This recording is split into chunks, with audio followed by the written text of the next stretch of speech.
Hello and welcome to your in-depth monthly horoscope for May 2023 for the Sun or the Ascendant. Thank you so much for joining me. I'm going to give a collective overview and some standout details, but then I will go through each of the 12 zodiac signs from Aries through to Pisces and explore those in much greater depth. Now, if you are a returning viewer to my channel, thank you so much for joining me once more. If you're new here, it's great to have you with us. This is very much a community, so please do share any thoughts you have. I do interact with each one, and I'd be honoured if you would subscribe. Now, if you would like to ascend above zodiac astrology and get a much greater understanding of your life force and prospects, if you do give me 3 pieces of personal birth data of time, date and place of birth, I can prepare for you your life roadmap report. This will give you an understanding of the patterns that are repeating in your life, the more challenging ones, but also the ones that you can seize upon more successfully so. Gaining a greater awareness of those will help you to make greater progress, gain greater traction. And in my special package of 30% off, you can also get your 12-month personal forecast. No 2 charts are the same, totally unique to you, and can give you searing insights. If you don't know your time of birth, I've developed a new report package which doesn't include an ascendant and assumes the moon at midday, and this is based on your sun sign. And if you really enjoy YouTube videos, this will be very reflective of what your sun is. Please see below for more information on that too. Now, as we come into this very important month for resources, the economy, everyday money, the cost of living, we do have a conjunction, an exact cazimi as it's known, between the Sun and Mercury on day 1. And that could give us the opportunity, despite the fact that Mercury is in retrograde, to rethink something in a more successful way. But it is true to say that through the first 3 days, the Sun and Mercury are very closely aligned. Now, Mercury comes out of its retrograde on the 15th, but it doesn't come out of its post-retrograde shadow until the 31st. So this theme of finances is going to be quite consistent through the month. Also on the 5th, we have a lunar eclipse. This lunar eclipse is in Scorpio. If this seems to ring a bell, if we think back to last 8th of November, we had a lunar eclipse in Taurus. So this is the mirror image of that eclipse. And I feel it's going to give us a lot of clues as to how things will start to move forwards in terms of those economic trends. Because this one also features the disruptor planet of Uranus. In fact, in week 2 of this month, the Sun is very close to Uranus. And this is pushing us to evolve. Society and the world of work, for example, is changing at the speed of light. Trying to resist it is not necessarily going to be the best way forwards. And of course, the sign of Taurus is very much about trying to adhere to what's stable and gives us a sense of security and is consistent. And I think that could prove a little bit futile. But on the 7th, Venus, the planet which governs the sign of Taurus, moves from the quick-witted and flirty Gemini, where it is for the first week, and moves into the home-loving and security-loving sign of Cancer. And it will be there through to the end of the month. If there are any hopes to improve where you live or move or add to the family, they're boosted by that transition. It is true to say, however, that at that precise moment, Venus is in what's known as a quincunx with Pluto, a 150-degree angle. So anything around a romantic situation needs to take into account what the motives are, and Pluto often disguises those motives and uses charm or money in order to get its way. So just be conscious of that. But in week 2, we do have that conjunction between the Sun and Uranus that I spoke of before. So being flexible in our approach to resources is absolutely vital. Mercury goes direct on the 15th. On the 16th, so Jupiter moves into the sign of Taurus after Jupiter's rather eccentric journey through the signs of Aquarius, Pisces and Aries in the last couple of years. Now, Jupiter in the sign of Taurus is very positive for the economy. I think it's a much more self-confident position, and that's something to savour. But on the 19th, we have a new moon in the sign of Taurus, which is quite late, and therefore it links up with Pluto.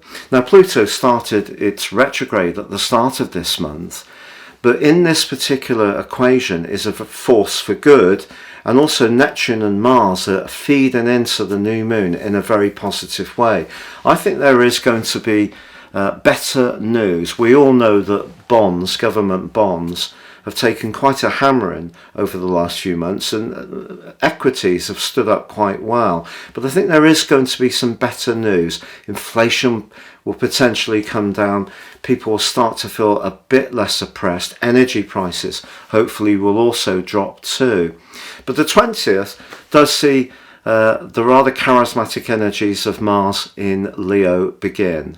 And this is going to be really important because, of course, we've got a long journey of Venus in the sign of Leo this year, a 4-month transit.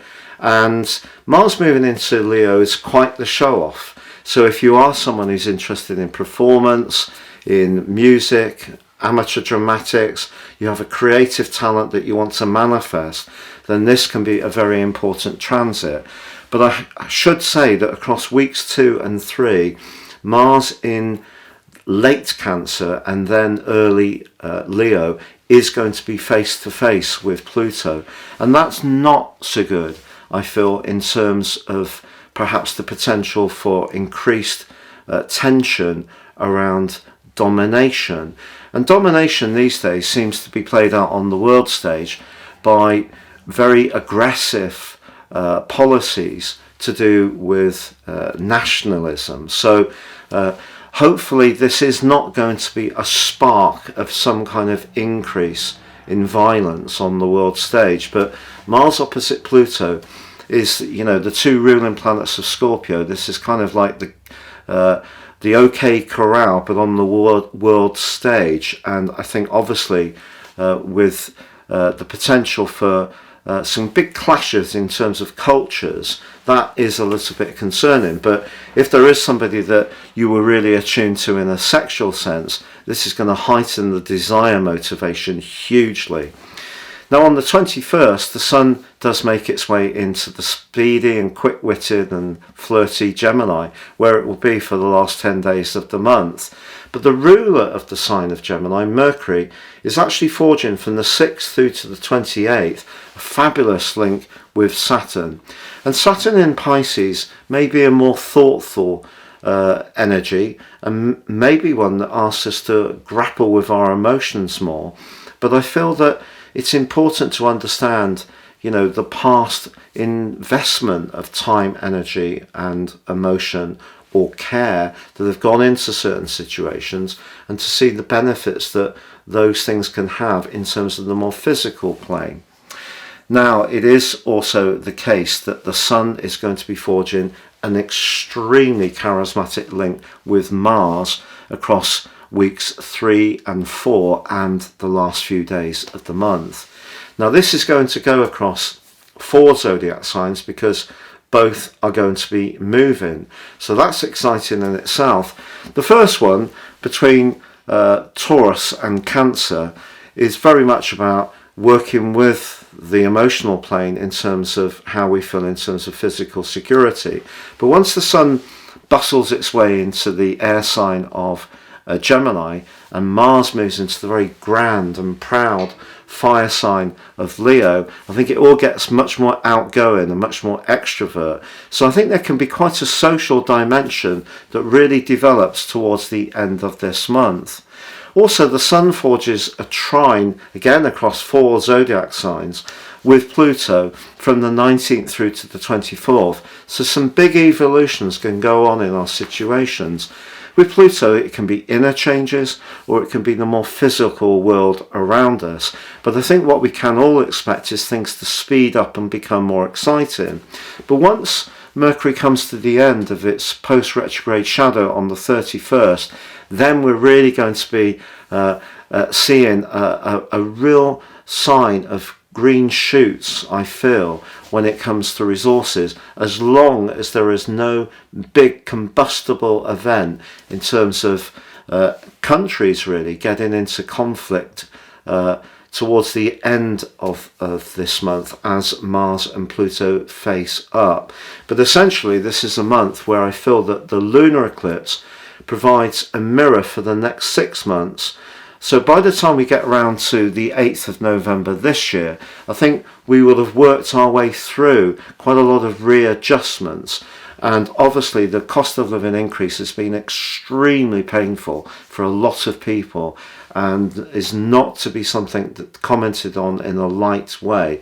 But I think as we get around to the end of the influence of this particular lunar eclipse, we really will see things starting to unwind and we get a clearer picture, and hopefully things will become a lot more affordable for a lot more people, and there'll be greater liquidity around all of our finances and a greater sense of security. But of course the sign of Taurus is not just about money, it's all about our self-worth too, and also our sense of physical security. So if there are ways that we can be a bit thriftier or make the most of food that we cook ourselves, get more earthy in our approach to life in general, that can be a great way to surf the energies that this incredible month does provide for us.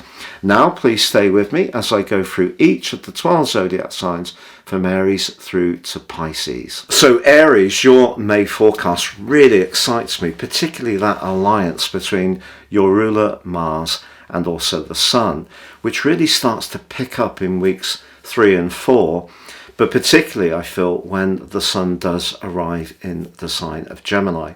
So a lot of speeding up, your enthusiasm, charisma are really going to be showcased in the last 10 days of this month. But I think that you are going to be thinking a lot about those resources earlier in the month. The second house energy that comes through Mercury's retrograde, through the lunar eclipse, is going to be something that does occupy all of us. But I feel because Pluto starts this month going into retrograde, it's possible for you that the way this is going to show itself more than anything else is around your friendships, around your alliances. Who are the people who really share your values? So early in the month, I think you might, as much as be thinking about those everyday financial issues, be actually thinking more about who you want to liberate yourself from, or a situation that you want to liberate yourself from that you find is holding you back, that you may be clinging on to it because it seems like it will provide security. But Pluto is actually willing you on to try something different and to demonstrate that most exuberant side of your nature, which once it gets going, you know, is an awesome thing. Now Jupiter moving on the 16th into your second house means that anything you've been working on over the last year or so that's to do with a more creative strand or something to do with showcasing your individual talents, that really can start to firm up in a more substantive way. But just be aware that your desire to succeed can really increase because Jupiter squares with Pluto at this point. So early on in its journey, that could give you a decision, and it may be around a long-term plan, and you may find yourself doing something that in some ways is not necessarily totally to your taste, but you may feel that there's some kind of economic reality to it, or conversely you may separate yourself from something that gives you an element of physical security because you want to follow your instincts and follow your heart more. So that's going to be really interesting for you too. But in terms of your love life, that mighty face-off between the Sun and Pluto suggests that if there is someone in your social circle that you find really alluring, then it may be very difficult to resist them across weeks 3 and 4. There's also a fine link between the 9th and the 16th, between Venus and Saturn, and perhaps In terms of a home or family situation, something you've saved for or invested for or nurtured can come back to you in a really very, very positive way during that time. But finally, also the Sun's trine with Pluto. Wow, that's just so impressive. From the 19th through to the 24th. But when the Sun moves into Gemini, this can be a point in your whole year when you really seem to sort of gain enormous speed, conviction, passion, charisma. You're really, really going to come into your own in those last 10 days of this month.